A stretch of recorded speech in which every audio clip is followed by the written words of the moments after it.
Pagkatapos ni Krisha, bumisita din sa Pinas FM ang dalawang batang produkto ng The Voice Kids Season 3. Dito ibinalita naman ni Justin Alva at ang TVK Season 3 Grand Winner na si Joshua Oliveros ang kanilang album at ang gaganapin nilang Grand Fans Day sa Biyernes. Ginunita nila ang mga naituro ng kanilang mga coach sa naturang nationwide competition. Ang coach, maraming salamat po sa turo niyo po sa akin nung dati at di ko po yung makakalimutan. Yung tinuro po sa akin ni Coach Bambo, tinuruan niya po ako kung paano po maging maangas sa stage. And tinuro niya rin po sa akin kung ano daw po yung music po, dapat ganun rin daw po yung facial expression ng mukha niya. Yun lang po. And nagpapasalamat po ako kay Coach Bambo sa lahat po ng tinuro niya. I love you, Coach.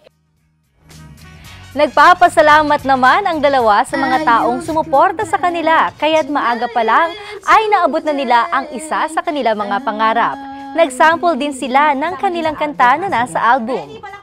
So now I come to you with open arms, nothing to hide, believe what I say.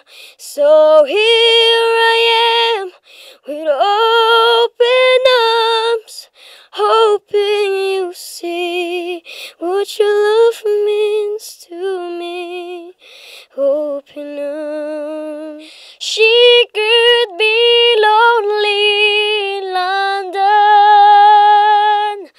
I want to know why she had to go. I need her, I want to be near her. I've got to be with her and see to it that we're together. Maraming salamat po sa vote po sa akin at sa pag-prayer. Tsaka po, in-invite ko po kayo na punta po kayo dito sa punta po sa Grand Fans Day.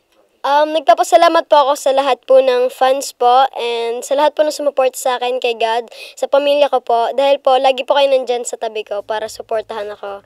And sana po pumunta po kayo sa Grand Fans Day po namin semi-finalist ng The Voice Kids Season 3 sa Robinson's Gallery. At yan ang mga nakalap naming updates sa mundo ng movies and entertainment.